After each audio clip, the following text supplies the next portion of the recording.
ये कहानी शुरुआत होती है 2023 हैदराबाद स्टेशन से हुई थी। दीपक कोलकाता के बरसाता का रहने वाला था और उनके बड़े भाई की शादी अपने घर जाने के लिए हैदराबाद स्टेशन ट्रेन पकड़ने के लिए ट्रेन की प्रतीक्षा कर रहा था। उस वक्त जनवरी का महीना था और ठंड बहुत गिर रही थी और दीपक ट्रेन रात 9:15 बजे थी और एक खूबसूरत लड़की अपने हाथों में बैग लेकर भागते हुए दीपक के पास आई और कहा, आप बता सकते हैं कि हैदराबाद से कोलकाता जाने वाली ट्रेन कब तक आएगी। दीपक स्टेशन पर एक बेंच पर बैठा हुआ था। दीपक ने कहा, अभी 9 बज रहे हैं और कोलकाता जाने वाली ट्रेन 9:15 में थी, लेकिन बहुत ज्यादा धुंध गिरने के कारण ट्रेन अभी 1 घंटा लेट थी। लड़की ने कहा, थैंक यू। तभी दीपक ने कहा, वैसे आप कोलकाता में कहाँ जाएगी। लड़की ने कहा, क्या। दीपक ने कहा, क्योंकि मैं भी कोलकाता जाने वाला हूँ इसलिए पूछ रहा था। लड़की ने कहा, अच्छा, दरअसल मैं कोलकाता में दम में रहती हूँ और आप। दीपक ने कहा, मैं बरसाता में रहता हूँ। दोनों में बातचीत के दौरान लड़की दीपक के बगल में बैठ गई।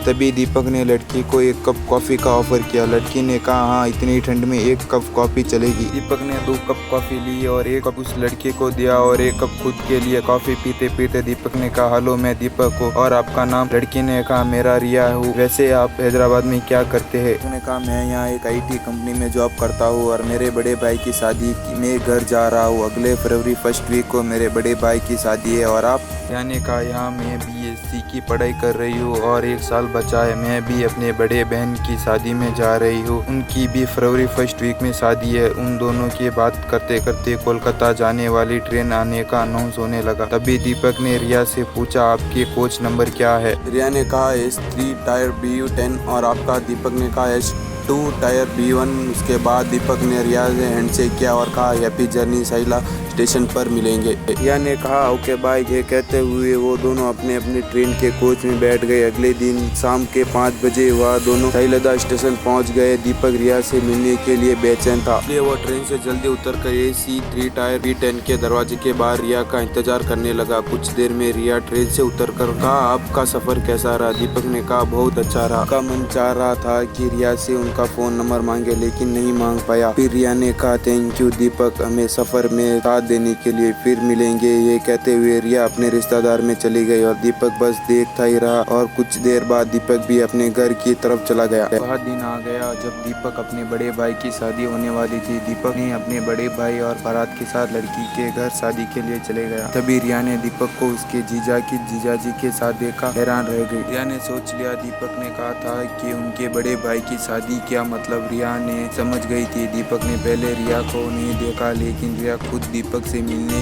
के लिए आई और कहा, हेलो दीपक जी, मुझे पहचाना रहे हो क्या। दीपक ने रिया को देखकर चौंक गया और कहा, तुम यहाँ और कैसे। रिया ने कहा, मैं भी तुम्हें देखकर हैरान हुई, तुम यहाँ और कैसे। फिर दोनों ने अपना परिचय दिया और ताजुब की बात है कि वह दोनों ही एक दूसरे के तरह निकले। वह दोनों बहुत खुश थे, खासकर दीपक, क्योंकि रिया को वो बहुत पसंद था। शादी होने के 2 दिन बाद रिया ने अपने बड़े बहन को फोन किया और वह फोन दीपक ने उठाया। फिर उन दोनों की बातचीत हुई। आखिर में रिया ने कहा, अब से तुम अपने फोन से फोन करना, मेरे फोन नंबर दीदी के फोन से ले लो। उसके बाद रिया ने अपना फोन काट दिया। एक दिन दीपक ने रात के 8 बजे अपने घर की बालकनी से फोन किया और कहा, रिया कैसी हो। रिया, हाँ ठीक हो। और तुम। दीपक, मैं भी ठीक हूँ। कब जा रही हो हैदराबाद। रिया, 10 दिन बाद। और तुम। दीपक, मैं भी, लेकिन अभी तक टिकट नहीं काटा। मैं भी तक टिकट नहीं लिया। दीपक, तो एक काम करता हूँ, मेरा और तुम्हारा एक साथ टिकट करा लेता हूँ। रिया, ठीक है, करा लो। दीपक ने अचानक से पूछा, तुम किसी से प्यार करती हो। मेरा मतलब तुम्हारा कोई बॉयफ्रेंड है।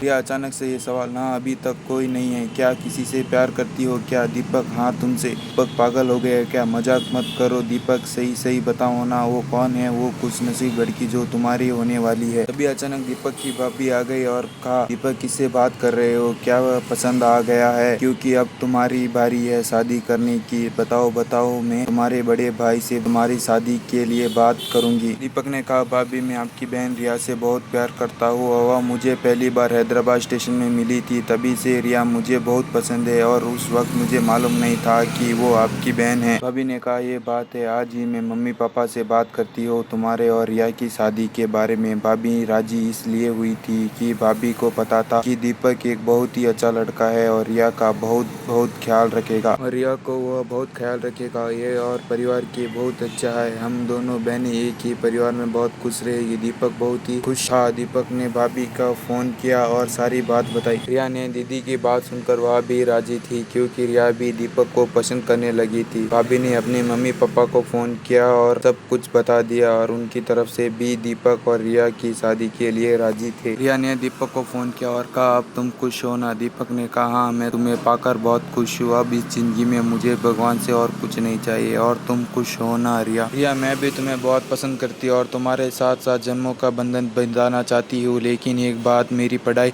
ख़त्म होने के बाद ही शादी होगी। राजी? दीपक, ठीक है बाबा, मैं भी चाहता हूँ कि तुम्हारे इतने सालों की मेहनत कुछ दिनों के लिए बर्बाद ना होने दूंगा। दोनों बहुत खुश थे। एक साल बाद रिया ने पढ़ाई ख़त्म होने के बाद वह दोनों धूमधाम से शादी कर लिया। अब वह दोनों को एक दूसरे को अपने जीवन में पाकर बहुत खुश है।